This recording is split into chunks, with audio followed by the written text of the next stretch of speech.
Hey there. Hey, what's up, dude? Hey there. How you doing? Good, good. How you doing? What are you up to?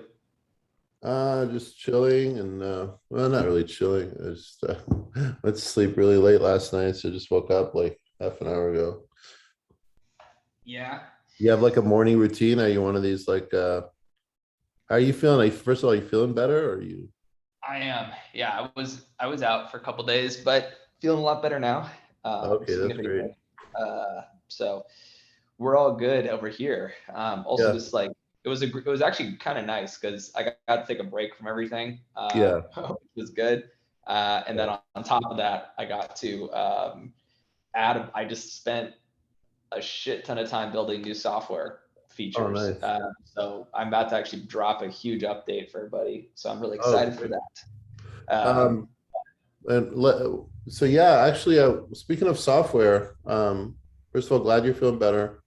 Thank you. Second of all, yeah, speaking of software, um, Omni, is that Alex Berman's, I think? Yep. Yep. What's your take on that? I've just been seeing that on Twitter.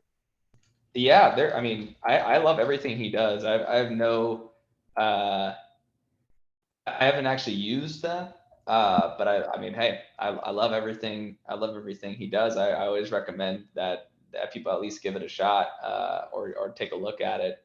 And Um, yeah, I think what we're what we're trying to really focus on is to be a referral tool. That's kind of like we're kind of thinking and more so becoming like Groupon for agencies, where we've found that agencies who do try before you buy as a way to get leads and get customers actually get way better results, because the usual fear that most prospects have is that agencies suck, right? That's usually what it is. Doesn't matter how much social proof you have or anything, because people know that like testimonials can be manipulated. They know that all this stuff can be manipulated. They're smart, right?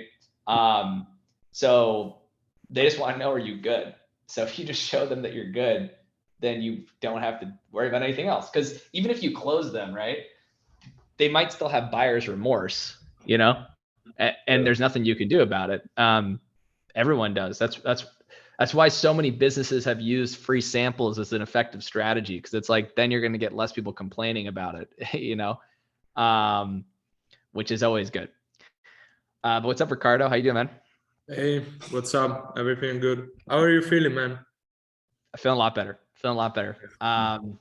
Feeling great. I had like a great sick vacation. I had like a great time to just like relax and then also just regroup. So it was all very good. Um, but I'm here to help you guys, and also as well, I always learn stuff from you guys too, so we can just sort of jam on some stuff. yeah, How everything's been going for both of you, and we can just do sort of a group session. yeah, You know, absolutely. Ricardo, do you mind if I start? Yeah, no problem, no problem. Where are you, Ricardo? I'm based in Italy at the moment. How Oh, about you? are you from Italy? Yeah. Okay. Great. I'm here in San Francisco, California. Got a friend Silvio from Calabria. Calabria? Yeah, Yeah, Calabria. Calabria. So, yeah. Um, anyway, my question, Lucas, is yeah, I've been kind of procrastinating on the whole email stuff, but I yeah, have a team of cold callers mm, that I've been using for my real estate business right, in the Philippines.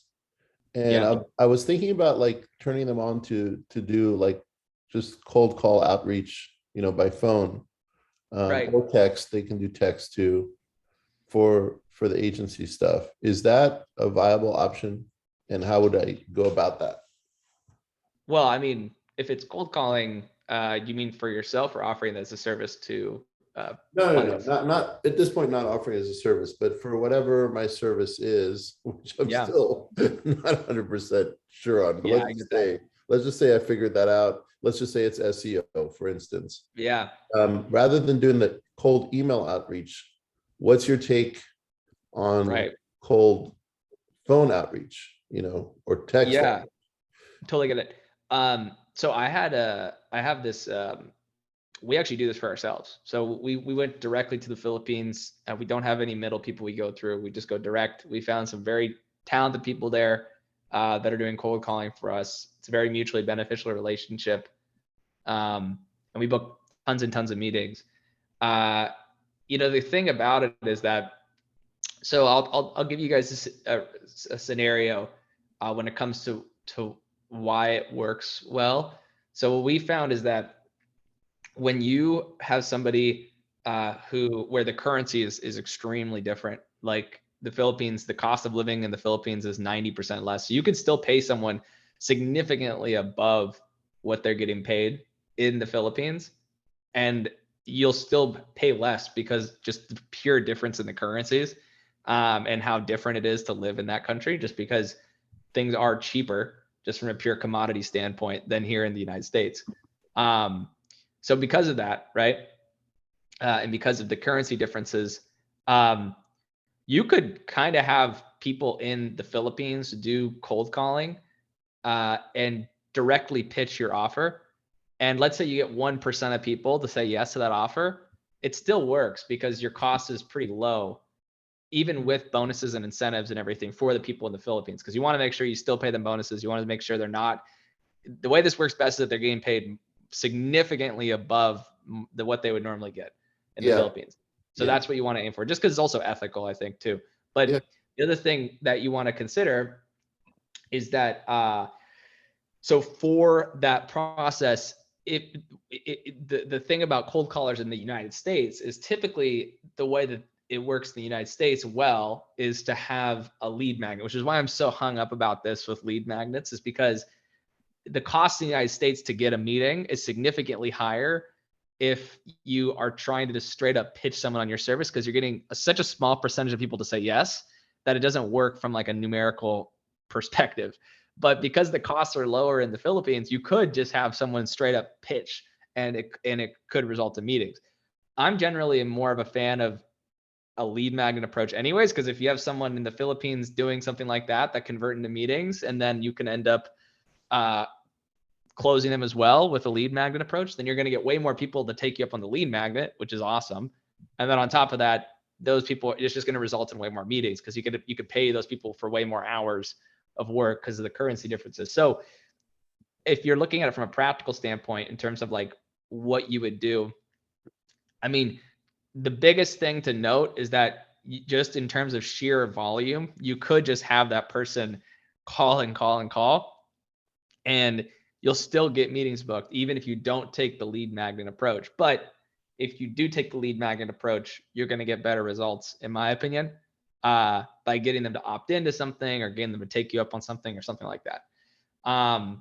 The good thing as well is that people in the Philippines, they have so much of the Philippines culture is actually based around doing service level jobs in other countries. And so they actually have things like 24-hour malls. Like they're one of the only places on earth with that, right? Where like the entire mall is open 24 hours a day. And it's because there's a lot of people working on US time zones and other countries' time zones. So it's a great place to find talent for that specifically. Yeah. But you would still, so you say, what I hear you saying is that it can work. Yeah. May not be as effective as a lead magnet. And when you say lead magnet, you mean using cold email? No, I think you should use both. I think you should have a lead magnet, and then I think you should also have and I've started to realize, and this is something I've done this whole lead magnet exercise so often now for agencies that I'm starting to realize that it may not be the best word to use, because when people think of lead magnet, they think of like a PDF that they're giving away, or they think about something like that. But really what I mean to say is basically what I said earlier, which is try before you buy. That's essentially, if you don't have anything creative to offer someone, you don't necessarily need to be creative just to give them a piece of your service for free. Like that's really what I'm getting at, because the creative stuff would be like what I'm doing right now with the podcast or other forms of lead capture, where you could basically get them to take you up on something. Once they're in the funnel, you can try to convert them into a sales meeting. That's a creative way of doing it, but you don't need to do it creatively to get the same benefit. If you just give them a try before you buy offer, you're going to get more people to say yes. which is kind of what I'm getting at ultimately. So. So by the lead magnet now, just to be clear, you're meaning give it like a free trial, or not even necessarily. Yeah, I mean, it's just surprising to me. I think the biggest thing that I've realized, and I'll go to Ricardo. The biggest thing I've realized is that the agencies, for some reason, are the only business I can think of that like doesn't offer. I mean, I guess service businesses are like the only things I can think of that don't really usually offer a free thing. I mean, free consultations don't really count because nobody values them because everyone offers them, so it's not that interesting. But I think that, in general, like the biggest thing that I would recommend is that you do some kind of try before you buy, because when you have that, then you stand out and you're different, right? So that's kind of what I'm getting at. Hopefully that helps. I don't know. Yeah, no, for sure. What's up, Ati? And then Ricardo, do you have a question? Yeah. So just to I started testing out one lead magnet at the moment. And I started with ecom, and I started like a e-commerce optimization checklist, which is like 200 different things that they could do, for example, to improve their e-commerce. I tested that out to like 100 emails, got a 2% response rate. So probably I'm gonna iterate on that just to see a little bit. But what do you think could be the follow-up approach after you send them the lead magnet, for example? Right. Well, something to consider, and this is important. So the one, and this is usually why most people end up stopping on the whole lead magnet approach, is they do something for every single person on the list, and it just costs so much because only a certain amount of people are saying yes. So definitely don't do that. But the second thing is, in terms of like, the follow-up, I honestly would not even consider sending a follow-up until you've gotten something where the response rate is at least at minimum above 5%, like at minimum above 5%, and that it's usually positive responses. So what I would do is I would test multiple. Part of the reason I would suggest, and I don't have the data in front of me, so I can't say for sure, but part of the reason I would suggest that you might be getting a low response rate is maybe just because people in that market have probably seen that thing before. And so they're used to hearing it. So the demand is low because the supply is high. So anytime you're not getting like a good response, it's usually just because of supply and demand, which governs everything with business, right? So like, you just have to look at it like that. So for you, I would say, I would see it as, okay, where can I be more unique on the front end? So maybe what I always recommend people do is test 5 different like lead magnets. And one should work, because if you test 5, you should get 1 good response. And then optimize around that first, because once you figured out that, then the copy kind of follows. Like all the most successful campaigns I've ever run, I never really have follow-up sequences because I'm getting so many people to say yes that I don't need to follow up with them. Plus it's better for like my sender score and also like my reputation on social platforms, because if I follow up with them too much, I could have issues with my accounts and stuff like that. So generally speaking, I would avoid that, right? Now, so I would try to get that above. The follow-up to that is that, and again, I've kind of, like I said at the beginning, I'm trying to avoid now saying the word lead magnet, because I realize that to most people that just means like a PDF, or it means like like a video, which is cool, but I'm starting to really reflect on what it is that like has made me ever have successful campaigns. And it's always been that I've given them something that is actually work on my side, or like legitimate value that is just so obvious they have to say yes. So like a free SEO analysis, the reason that works is because it is try before you buy, because I am doing something that I would do if they worked with me. And so it takes my time and costs me money, and they're getting a sample. It's like going to Costco or like any convenience store and getting a free sample. You're getting a free sample, which is increasing the chances that you're actually going to get that conversion. When I do, for example, one thing that's been working for us with the agency Go or Twiz software is that we legitimately have a partner network where we send business to people for free. That's like part of what we do, but you pay for access. So the only reason people pay is because they get first dibs, but they can be on the list and just get second dibs or after. So it's a legit thing that they're getting for free, right? So that's kind of what I'm getting at, is like, that's a try before you buy, because you could just hang out and see if you like anything, and if you do want access, you could pay for more access. So I think in your sense, it's like, where can you do try before you buy in your business? It should work better doing it that way. That should be, yeah. Because the thing that I'm like, a couple of problems are only related to access. So like, in order to do a better job, I would need like client accesses to some things. Yeah. So like, should I think about things that don't require access? Like I would, like, an example could be like Google Analytics analysis. Like I already have some templates that are ready where I could just plug them in and have reports automatically build for them, and just send them the reporting. But in order to do that, I would have like access for them, which is like a step above something that they need to do, right? Right. Well, maybe think about other things you could give them that don't require that, right? I mean, is there anything you can do that doesn't require them to give access, right? Like it could be, the reason the SEO analyses work is because you don't need access to anything. Like you could just go on Ahrefs or SEMrush and you could pull that data, right? I mean, you could even pull that data from those platforms when you're doing a Google Ads analysis or something like that, right? So I think that's how I'd look at it, is there anything you could give or do that's like basically try before you buy?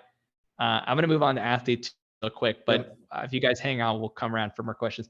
Athlete, do you have anything you want to talk about?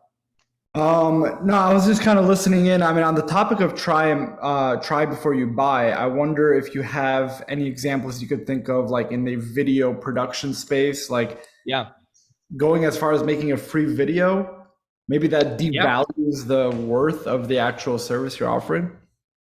Well, I think in your case, it's you might have to take a slightly different approach, because you still should do some sort of try before you buy, but I think the way you phrase it might be different if you end up staying with that enterprise demographic, right? Or mid-market demographic.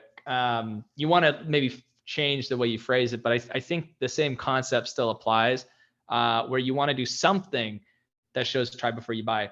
And again, the whole try before you buy method should only be used if you can't think of a creative way to get the leads. It's kind of like a fail safe. Like that's why I'm starting to think, like, because I was telling people lead magnets. And what I'm realizing is some people are successfully adding lead magnets in the way that I'm hoping they will, meaning they're like giving something, or they're doing something so creative that like have to say yes. The problem is that creativity is not necessarily repeatable. And it's tough sometimes to find that stroke of genius that's like, oh, this is such a good, I found a gold mine and I'm just like raining in leads. Like that's tough, you know, they don't come as easily. But try before you buy is just like a time tested thing, where it's like, if you do something for someone and they just know that you don't suck, and then you also have an advantage with your social presence. Like, I don't think they're necessarily always thinking the same thing of like, does this person suck, right? Like these are probably not thinking that. But for people who might not have that, they might need to demonstrate more social proof in order to get that person through the door. So that's what I would say there, if that helps. Yeah, so you're saying, given the target market we're going for, which is the enterprise clients and our social media presence, you wouldn't necessarily suggest going for the try before you buy.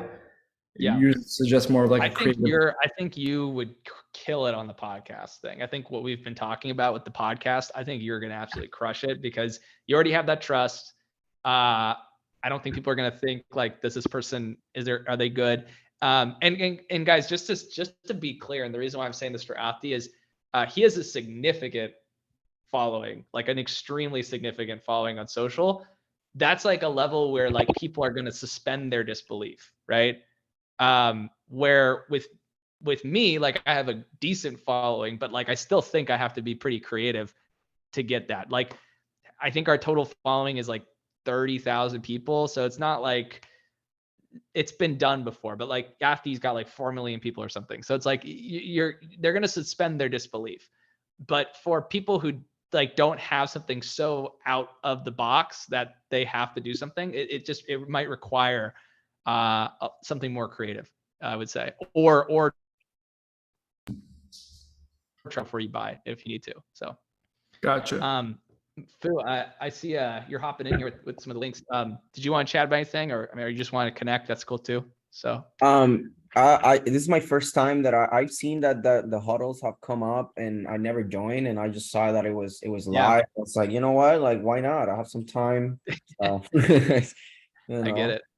Yeah. Well, feel free to hang out. We can all chat. I mean, is there anything like, I just want to go around the horn. Like, is there anything that you guys want to just like chat about in general? Anything you guys that's on your mind? I mean, I could keep asking questions, but or answering questions, but if you guys have anything you want to like learn from each other, you can feel free to just like open up the conversation too. Theo has a great question, because this is something that is a question that I have too. Because I'm doing the podcasting, you know that. So I guess you want to answer that? Yeah, James, honestly, I was even thinking this because I was on your pod, which by the way, that was a great pod. That actually I put it on ours and then credited you, and that was that one's got a good amount of streams so far. So that was good. But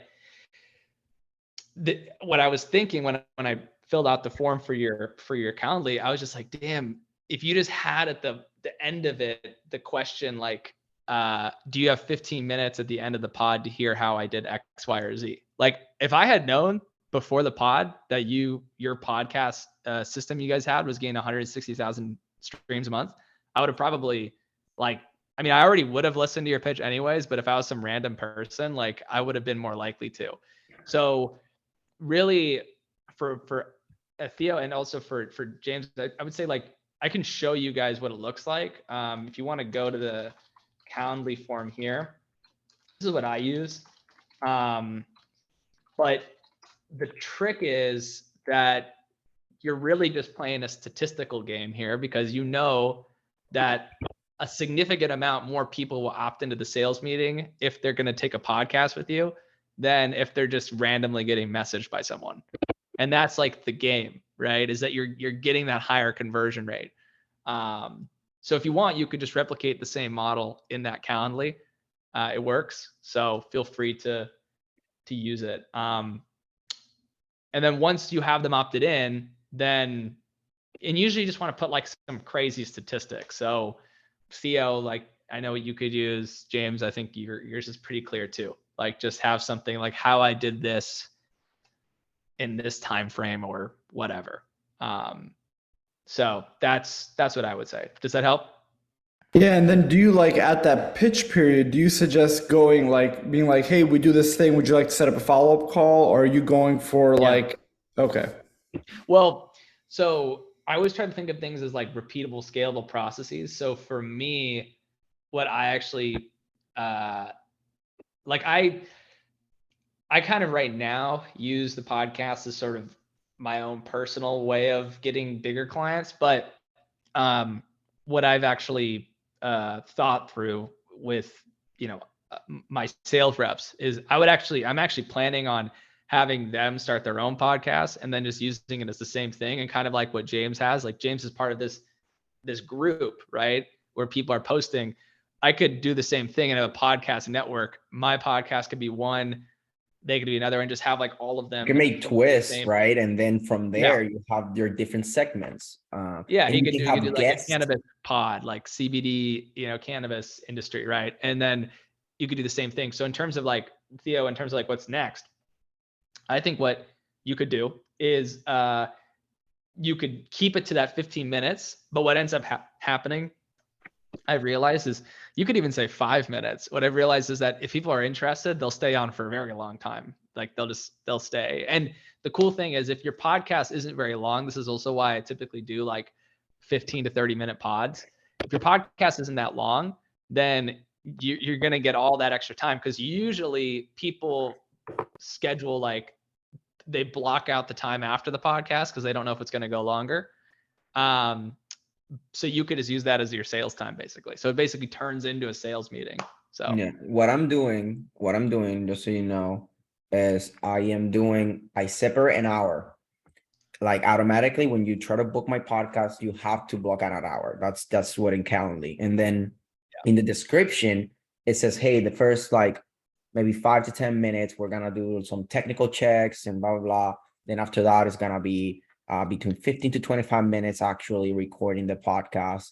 Really trying to not go up after the 30, right? So then I have some that time, those 15 to 20 minutes or so, sometimes even up almost 30 minutes, right? Depending how fast we go to talk to them, right? Because they already blocked it out of the Calendly. So just always go for an hour and then, use that time wisely so you can do recording and talk to them.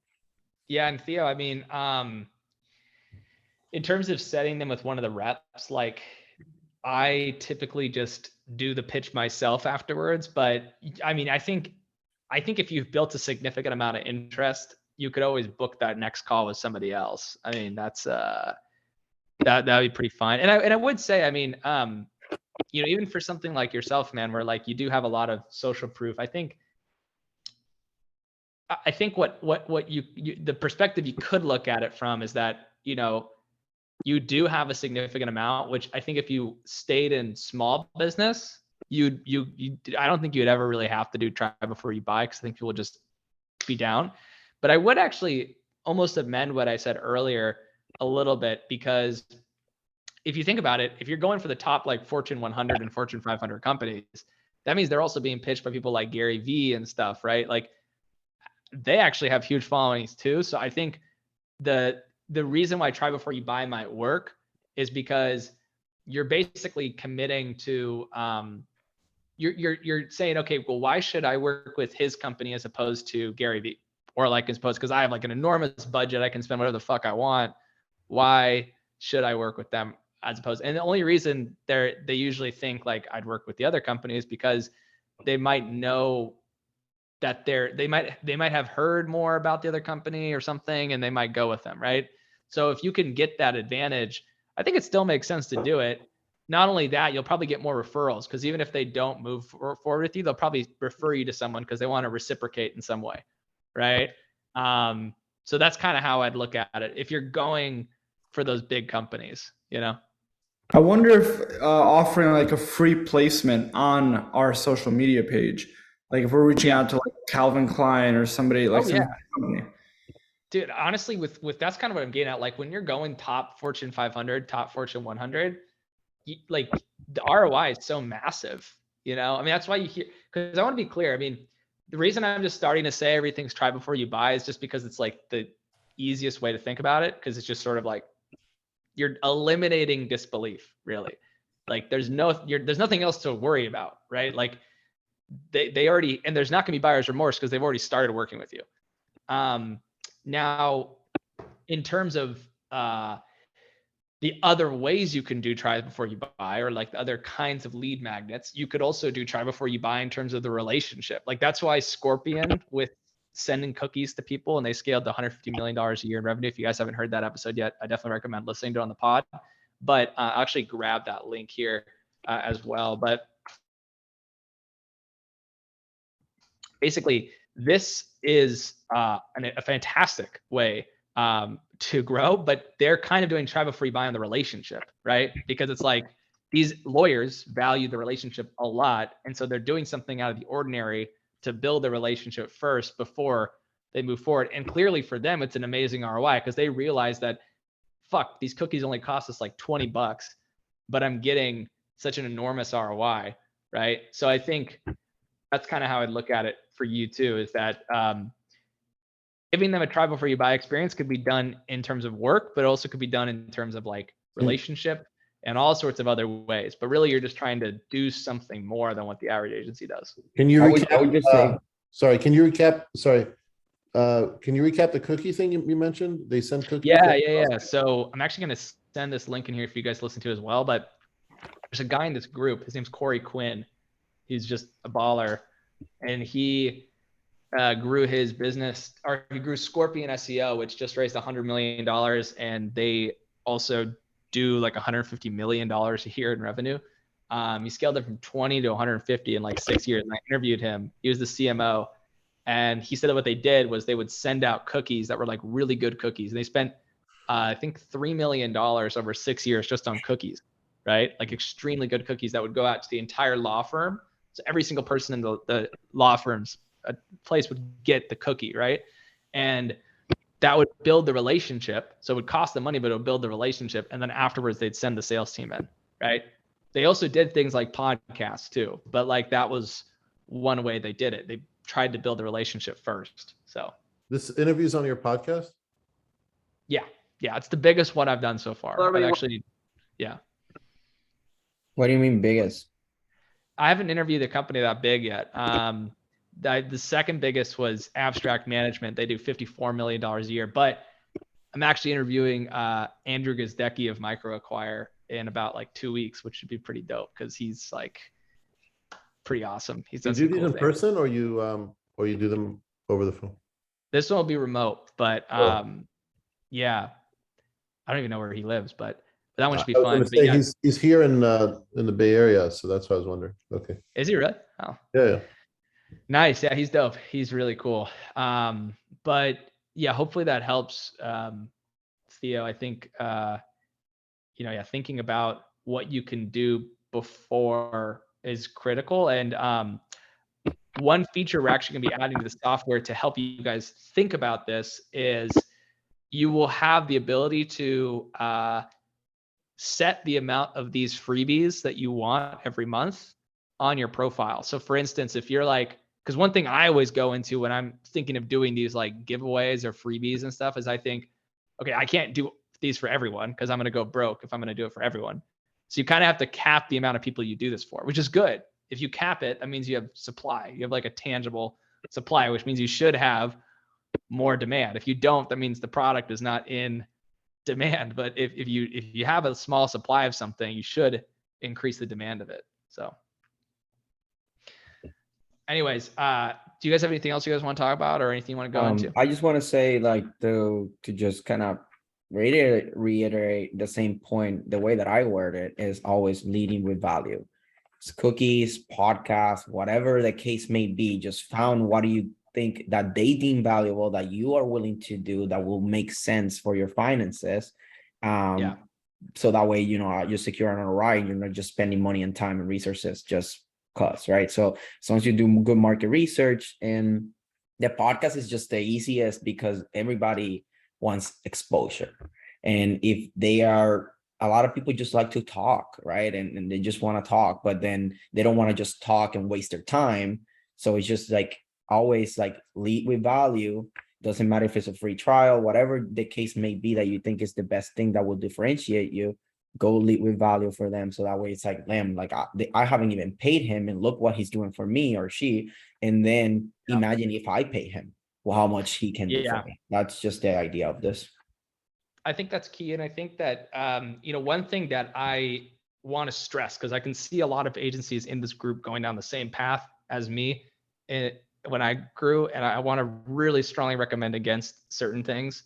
Like, one reason this whole free lead magnet stuff is so important is because the other reason, think about all the people you've talked to in the last year, right? For your agency. I'm assuming you're not closing everyone, right? Like you probably closed at most 30%, at most, but that's like really high. I'm not talking people you've talked to. I'm talking about just people who booked on your calendar, right? Like, let's say it was 1,000 people. You probably closed at most 30% of those people. That means there's 70% of people. Let's say it was 1,000 people, 700 people that are just gone. Are they going to come back? Maybe, like possibly, but it's actually pretty unlikely. And then think about people who have churned from your agency. How many of those people come back? It's pretty unlikely as well. Like we all think they will, but it's pretty unlikely.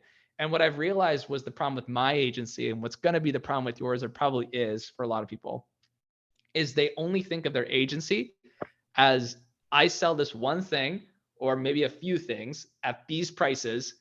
And when people are gone, they're just gone. Like they're not working with me anymore. But if you could find a way to keep them around, which is why courses work, which is why community works, which is why like content works, but content has a lot of distractions, so it can be difficult.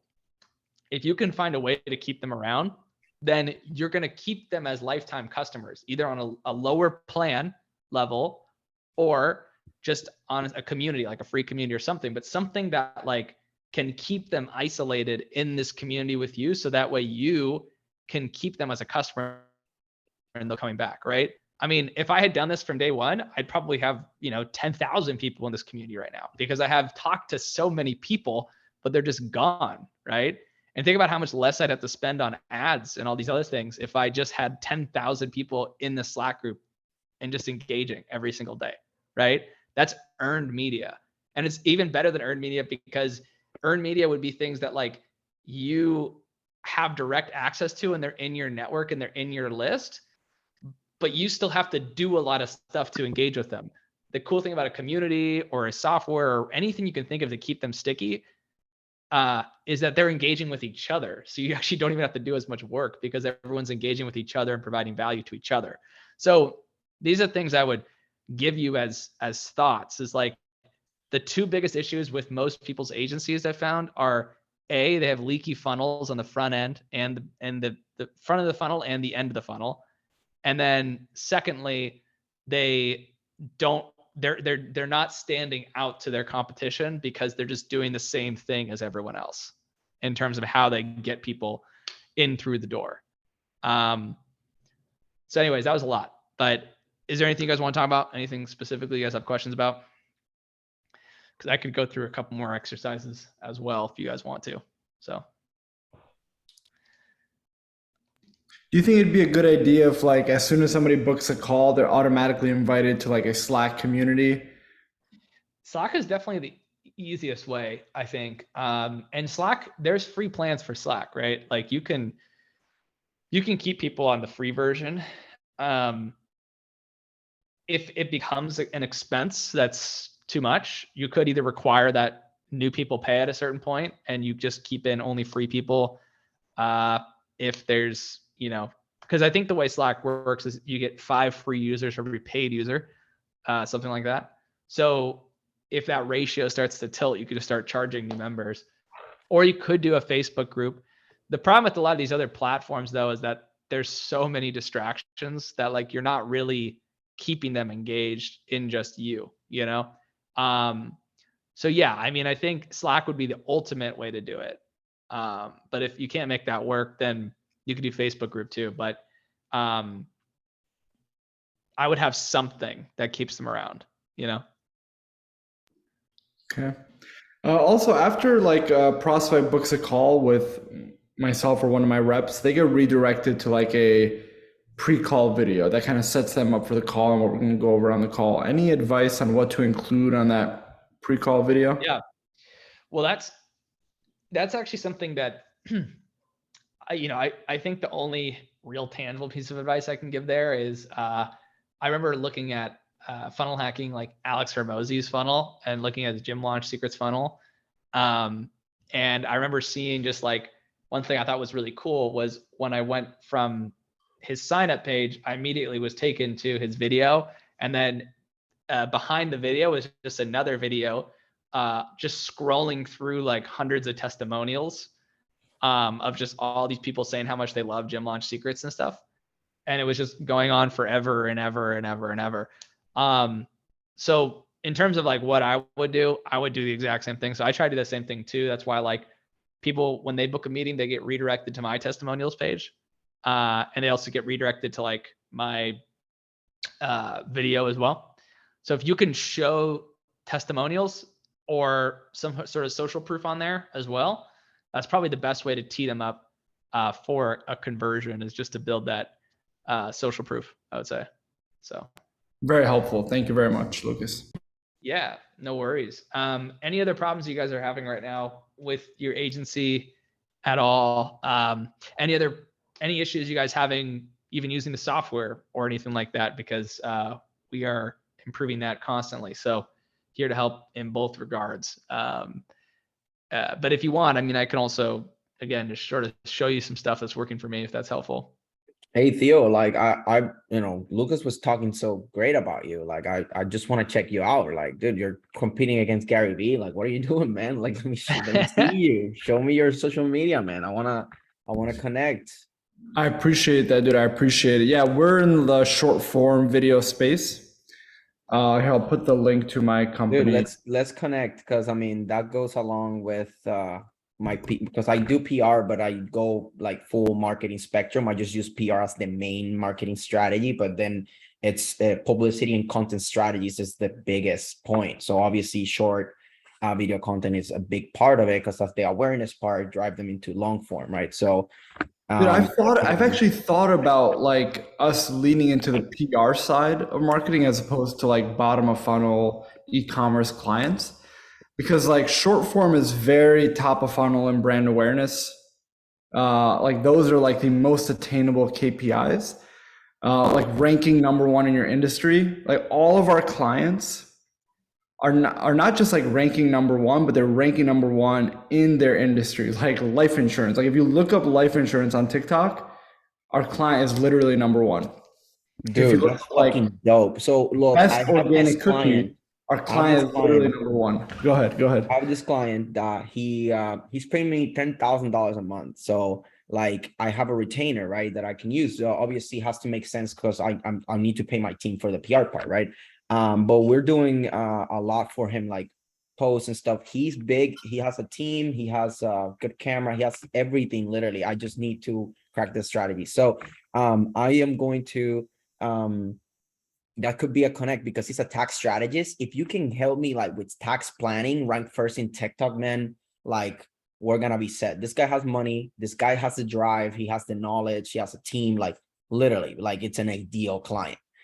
He wants to go national, that's why he hired me. We're working on the branding, almost done with it. Just a couple tweaks, and then after that, putting fuel to the fire. He already is producing videos, so maybe you can give me some feedback on that.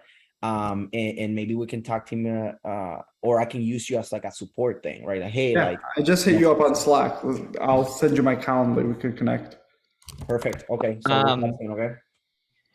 That's dope, man. I love seeing this happen. This is great. And I will give you guys a little, if you guys are going into the podcast stuff, I mean, I know obviously, who you are, but, I just got this notification and this is helpful for anyone watching this, later, but, Anchor just sent me this, and this could just be a promo thing, but I think it probably is true to some extent. They sent me this. It said, since you started adding video to your podcast, you've seen your consumption hours increase by 134%, which I think is really interesting. I think this is a great arbitrage opportunity right now on social, is getting your videos on Spotify because they're really trying to push it. And Spotify buying Anchor was such a great move on their part. Oh, that happened. I didn't know. I saw that there's a Spotify Anchor link that you sent, and I was kind of like, what the fuck? And so, damn, that's Yeah. that's So pretty cool. Pretty cool. definitely do that. And I did want to also ask really quick,